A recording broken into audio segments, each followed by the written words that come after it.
আকস্মিক বন্যার কবলে বাংলাদেশের পূর্বাঞ্চল। বন্যায় বাস্তুচ্যুত হয়েছেন লাখ লাখ মানুষ। অন্তঃসত্ত্বাসহ প্রাণ হারিয়েছেন অন্তত 4 জন। অভিযোগ উঠেছে ভারতের ত্রিপুরা রাজ্যের ডুম্বুর জলবিদ্যুৎ প্রকল্পের বাঁধ খুলে দেয়ায় এই আকস্মিক বন্যা। ভারতীয় সংবাদ মাধ্যমও একই কথা বলেছে, কিন্তু দেশটির সরকারের পক্ষ থেকে বলা হচ্ছে ভিন্ন কথা।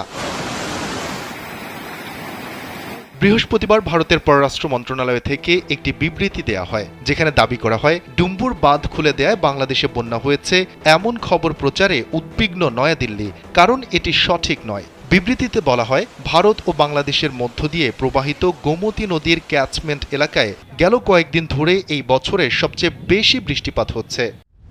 দেশের যে কোনো প্রান্ত থেকে অনলাইনে নিজেকে দক্ষ করুন ক্রিয়েটিভ আইটি ইনস্টিটিউটের সাথে। বাংলাদেশে বন্যা মূলত বাঁধের নিচের দিকের এই বৃহৎ ক্যাচমেন্টের পানির কারণে হয়েছে। বিবৃতিতে বলা হয়, ডুম্বুর বাঁধটি বাংলাদেশ ভারত সীমান্ত থেকে বেশ দূরে অবস্থিত। বাংলাদেশ থেকে এটি 120 কিলোমিটার দূরে উজানে অবস্থিত।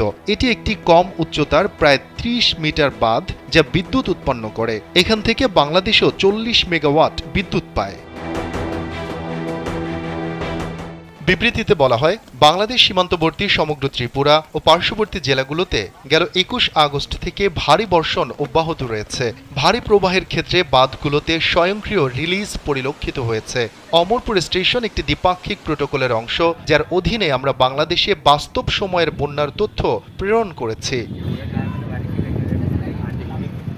ওই বিবৃতিতে আরও উল্লেখ করা হয়, 21 আগস্ট ভারতের সময় দুপুর 3টা পর্যন্ত বাংলাদেশকে ক্রমবর্ধমান বন্যার প্রবণতার ডেটা সরবরাহ করা হয়েছে।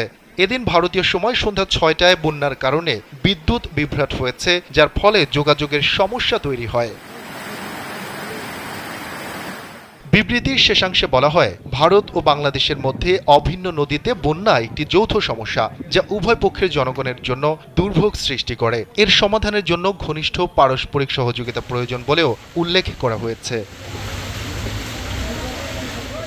এর আগে বুধবারই ভারতীয় একাধিক সংবাদ মাধ্যমে ত্রিপুরায় কয়েকদিনের টানা বৃষ্টিতে ভয়াবহ বন্যা পরিস্থিতির খবর দেয়া হয়। এতে বলা হয়, সতর্কতা জারি হয়েছে গোমতী নদীর তীরবর্তী বাসিন্দাদের জন্য। ভারী বৃষ্টিপাতের ফলে ডুম্বুর জলাশয়ের পানি বৃদ্ধি পাওয়ায় খুলে দেওয়া হয়েছে বাঁধের গেট। সংবাদ মাধ্যম জি নিউজ জানায়, বন্যার কারণে ডুম্বুর জলবিদ্যুৎ প্রকল্পের বাঁধ খুলে দেওয়া হয়েছে, আর সেই